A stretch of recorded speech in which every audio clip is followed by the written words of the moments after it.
The world today is experiencing a high volume of geopolitical friction and regional conflicts, with dozens of armies struggling globally, spanning Europe, West Asia and Africa.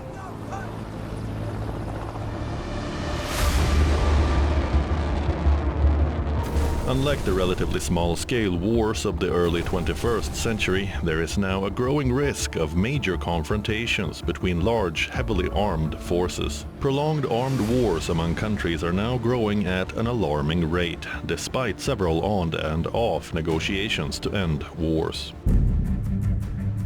A study by the Norway-based Peace Research Institute Oslo, or PRIO, finds that direct interstate conflicts have doubled in the past few consecutive years, jumping from 2 in 2023 to 4 in 2024 and reaching 8 in 2025, which is the highest peak recorded since 1946.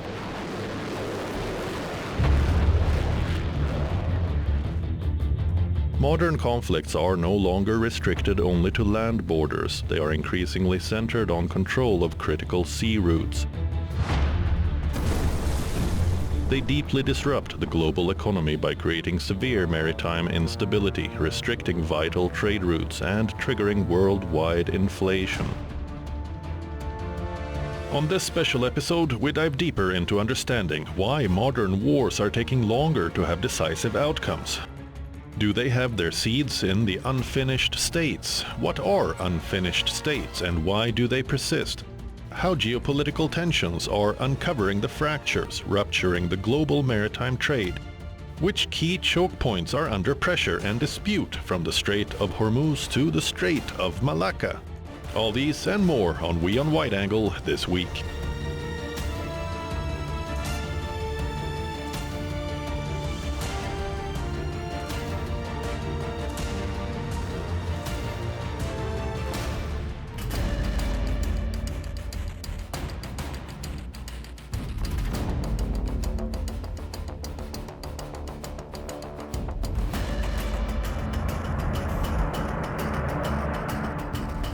There was a time when wars ended with clarity. For centuries, military power could compel an opponent to accept one's political will. Armies were defeated, territory was occupied, regimes either consolidated or fell. Battlefield success translated into political success. Victory was visible, measurable, and decisive. But that is now undergoing a profound transformation. From Ukraine to Gaza, the world is increasingly witnessing wars that are refusing to come to an end. Major global powers back opposing sides, which keeps the war going instead of forcing peace.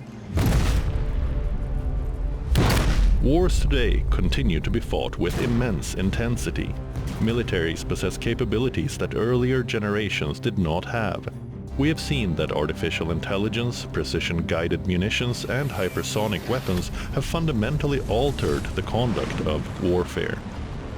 Yet, despite these extraordinary technological advances, decisive political outcomes of wars today have become increasingly rare. Peace talks are delayed, ceasefires are fragile, and wars that once might have ended conclusively now drag on forever with a cost to human life. This pattern of lingering wars brings us to question, are unfinished borders becoming the new normal? Listen in to what journalist, author, and former Minister of State for External Affairs M.J. Akbar said about geopolitical tensions and the significance of maritime domains during a lecture recently organized by the Chandigarh Citizens Foundation in Chandigarh. The rules of behavior, the rules of war that were established through the United Nations are all being torn apart in this second decade. There are no longer the rules. Everybody will just invade and start a war without reference, and nobody now, this abnormal has become the normal. It is as if the sovereign right of nation states do not exist anymore. Several factors have contributed to making modern wars go on endlessly. Nuclear deterrence has imposed caution upon major powers. while economic interdependence between countries has increased the costs of prolonged conflict. The result is a changing character of warfare, where outright victory is becoming increasingly vague. Let's take a look at some of the unfinished states we can see today.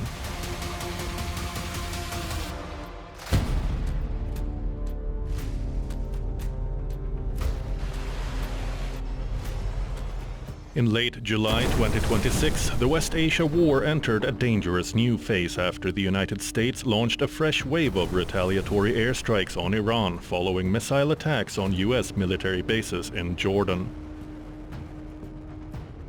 The conflict has been expanding across Iran, Iraq, Jordan, Lebanon and the Gulf, and growing fears over the Strait of Hormuz. It may seem that the US and West Asia are currently embarking on yet another forever unfinished war. But the truth is that this is just the latest installment between the two nations that has been ongoing since the 1980s. Let's take a look at Iran's history of unfinished wars.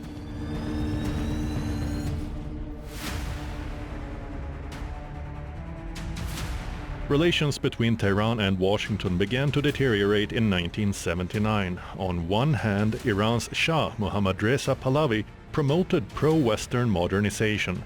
On the other, the Iranian public and clergy strongly resented and resisted that foreign overreach. Revolutionary protests began rocking the country in late 1978 and forced the Shah to flee in January 1979. Exiled Islamic scholar Ayatollah Ruhollah Khomeini returned to rule the new Islamic Republic. The then US President Jimmy Carter allowed Pahlavi to come to New York for medical treatment. This angered Iranians and they retaliated. On the 4th of November 1979, Iranian students broke into the US Embassy in Tehran and took 52 Americans hostage for 444 days. This pivotal moment is also captured in Oscar-winning 2012 film Argo. Washington cut off diplomatic ties and imposed sanctions on the country. Ayatollah Ruhollah Khomeini became the first supreme leader of the country, ending decades of monarchy and reshaping Iran's political order. The Shah died in exile in Egypt in 1980.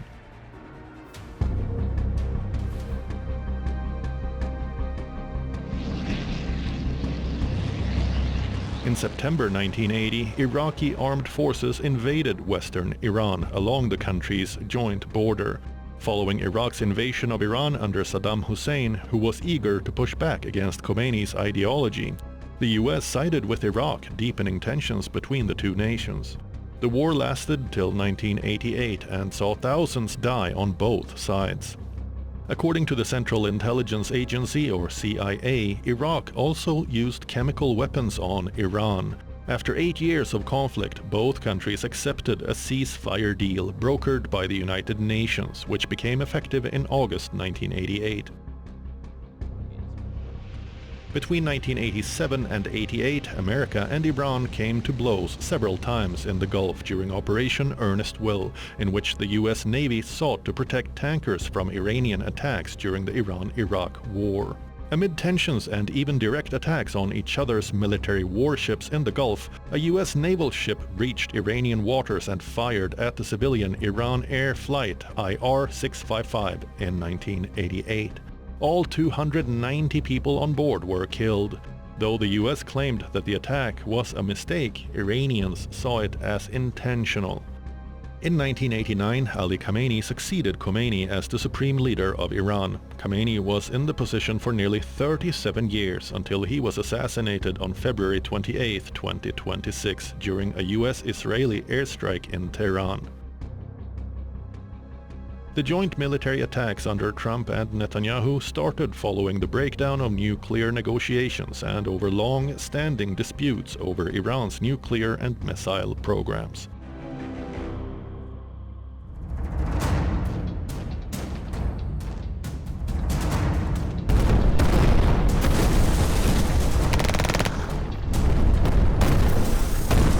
In 2022, Russia's full-scale invasion of Ukraine sent shockwaves around the world. appending the assumptions that had helped to maintain peace in Europe since the end of World War II. The Russia-Ukraine war illustrates the phenomenon of unfinished business or borders. Despite the scale of the combat, the war has largely remained embedded within a broader gray zone framework shaped by nuclear signaling, cyber operations, sanctions, and drone warfare. Both Russia and Ukraine claim strategic dominance, but the reality on the ground is different. It has become a grinding war of attrition with no decisive military victory for either side, despite enormous expenditure of resources and manpower.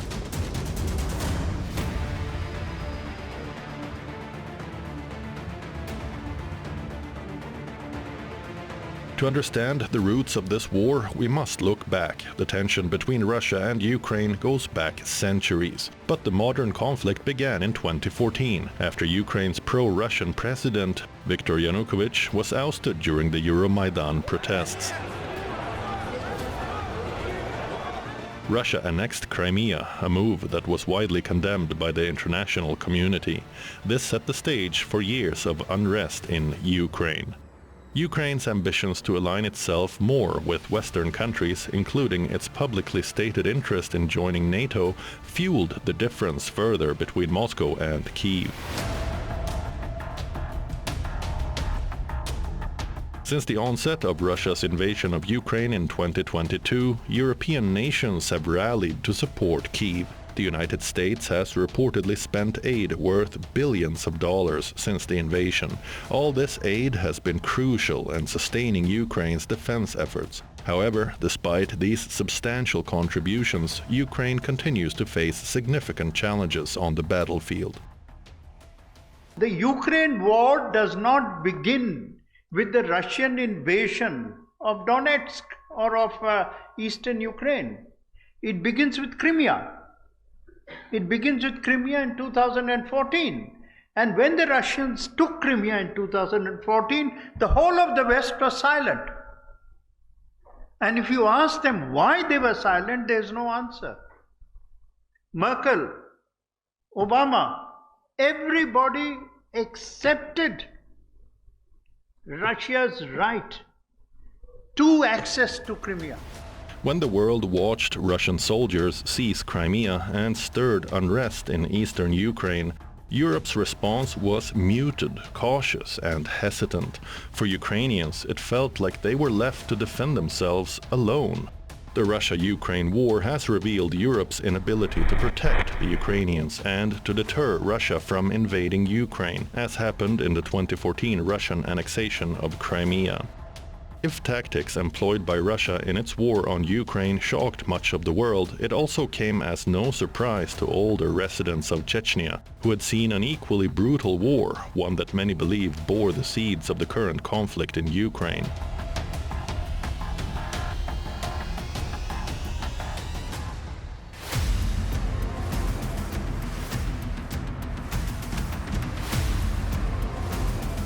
Chechnya, a republic in southwestern Russia, is situated on the northern side of the Greater Caucasus Range. It is bordered by Russia on the north, the Dagestan Republic on the east and southeast, the country of Georgia on the southwest, and the Ingushetia Republic on the west. With the collapse of the USSR in 1991, Chechnya, like many of the other republics encompassed by the former Soviet Union, declared its independence. It was on December 11, 1994, that then Russian President Boris Yeltsin launched an armed response to a bid by Chechnya to break away from the Russian Federation. Between December 1994 and August 1996, when the two sides signed the Khasavyurt Accords ending the First Chechen War, reportedly an estimated 8,000 Russian troops were killed or listed as missing in action. The conflict has also reportedly killed an estimated over 50,000 Chechen civilians and fighters. In 1999, Russia's Prime Minister Vladimir Putin sent troops into Chechnya. He aimed to win back the region, which had enjoyed de facto independence since the First Chechen War. Troops fought on the Chechnya-Dagestan border, and Chechen rebels invaded Dagestan to try to create an Islamic state. In 2000, Russian troops captured the capital Grozny, and Putin declared direct rule from Moscow. In 2009, after 2 wars and a decade of strict security, Russia ended its counter-terrorist operations in Chechnya. This raises the question of whether Russian President Vladimir Putin is using the same Chechen playbook with the war in Ukraine today.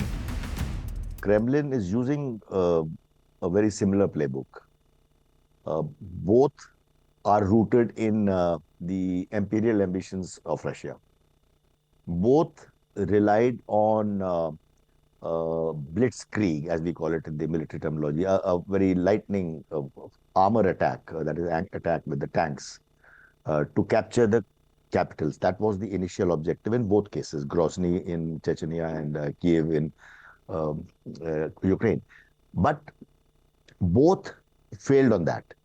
Once they failed in their objectives in both these wars, they actually changed the tactics to urban massacres. There were a lot of civilian. There have been a lot of civilian casualties, and human rights violations. Complaints remain.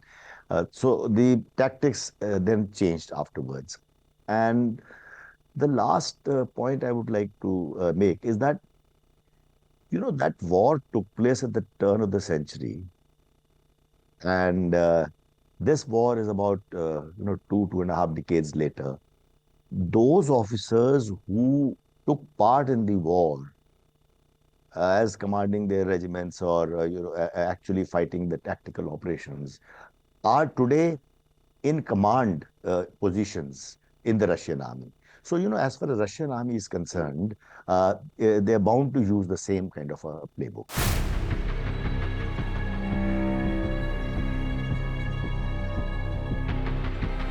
If we look at the world's unfinished borders, China stands out as one of the most complex cases. The country's territorial disputes are rooted in a history that goes back well before its founding in 1949. At the height of the Qing dynasty, which started expanding after 1636, China controlled a vast area across East and Central Asia. When that empire collapsed in the early 20th century in 1912, borders changed. But many of the territorial questions left behind were never fully settled, and that history still shapes China's territorial claims today.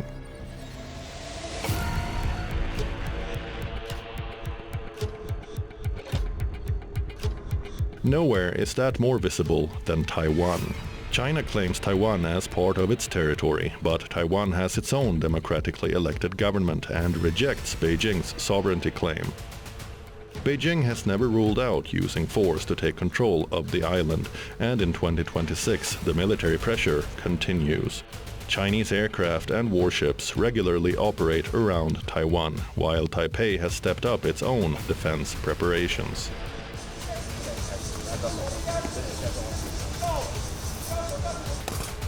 Taiwan's latest Hangguang war games have even simulated a Chinese attack, including disrupted communications and an amphibious assault. Taiwan, which has long lived with the threat of a Chinese invasion and holds air raid drills along with its war games every year, clearing people from the streets for 30 minutes. While China is building the capability to fight a war over Taiwan, Taiwan's government rejects Beijing's sovereignty claims, saying only the island's people can decide their future.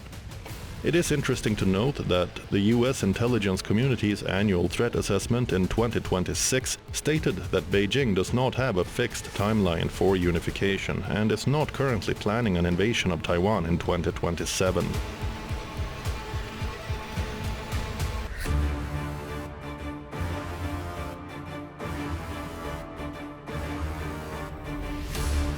Then there is the South China Sea. China claims almost the entire waterway through its 9-dash line, but those claims overlap with the maritime claims of countries including the Philippines, Vietnam, Malaysia and Brunei. And the tensions are not just on maps. Chinese and Philippine vessels have repeatedly confronted each other in disputed waters. As recently as July 2026, two countries exchanged strong diplomatic protests after a confrontation near the second Thomas Shoal.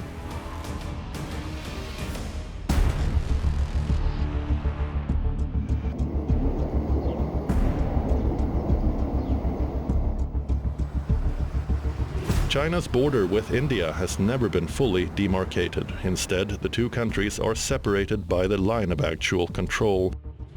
A de facto frontier that has created friction between two Asian giants over decades.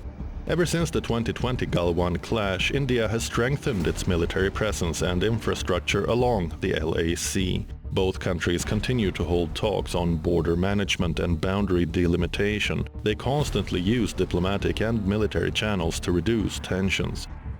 In fact, both nations resumed trade via Nathu La on the 1st of August after remaining suspended for 6 years. The reopening marks a cautious but positive step in bilateral engagement between the two neighbors, even as both sides continue to maintain heightened vigilance along their disputed Himalayan frontier. What connects Taiwan, the South China Sea and the Himalayas is the same pattern of the unfinished state. A border that was never fully agreed, managed through long periods of calm and kept alive for the moment a larger power decides the time is right. The fact that China's stated aim is to replace the US as #1 superpower by, I think it's 2047 or somewhere there. So if that is their stated aim, they want to become the world's #1 superpower, they will also have to act responsibly. Otherwise, no country will take them seriously. So to my mind, they will continue to keep Taiwan engaged. In any case, they claim that is part of China. They will continue to sort of keep engaging with all the 6 countries that are involved in the South China Sea. And India is their potential rival in all fields in Asia. So they will continue to keep India sort of engaged, I feel, to keep the pot simmering, so to say, rather than actually force an outcome in the near future. These crises have also highlighted a broader issue. Global trade depends on a small number of narrow waterways, which are often called maritime choke points. And so conflicts like these must also be viewed through the maritime lens. Oil is impotent without water. What will you do with that oil if you can't transport it? Right? And the land transport or the systems have not been found to be either adequate or a replacement for the tanker routes. So the energy flows of the world are controlled by water, and therefore water will be contested. Let's look at the choke points that matter most for global trade and how vulnerable each one is to disruption.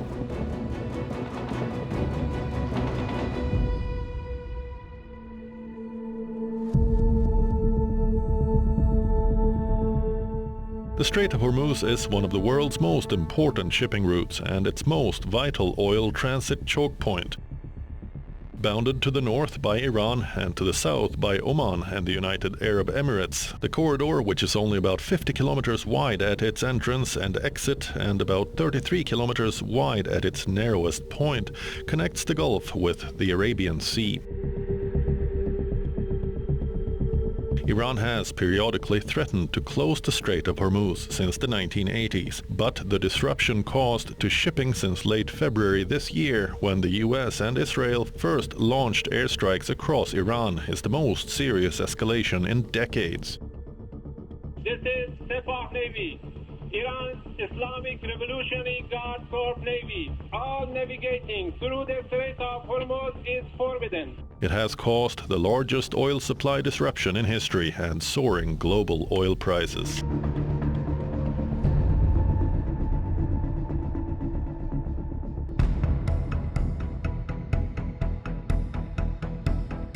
The Suez Canal, which handles 10% of global sea-borne trade, links the Red Sea with the Mediterranean, cutting at least 10 days off journey times between Asia and Europe. The bigger vulnerability of this choke point is the Bab el-Mandeb, the strait at the southern tip of the Red Sea. Attacks on commercial shipping by the Iran-backed Houthi group in Yemen, which it carried out in response to Israel's war against Hamas in Gaza, forced many operators to reroute around Africa.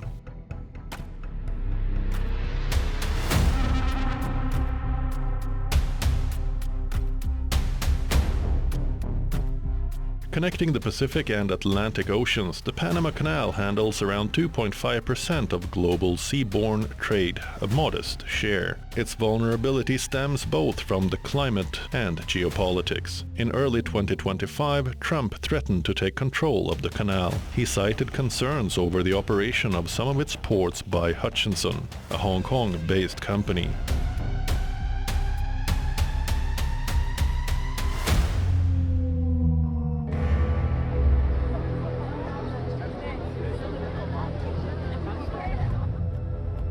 At just 700 meters wide at its narrowest point, running through the center of Istanbul in Turkey, the Turkish Straits, the Bosphorus and Dardanelles are the only sea route between the Black Sea and the Mediterranean, carrying 3% of global seaborne trade. While this share may appear small, it includes around 20% of global wheat exports from Ukraine, Russia and Romania. Any escalation in the Black Sea area could disrupt this balance and shake global grain markets.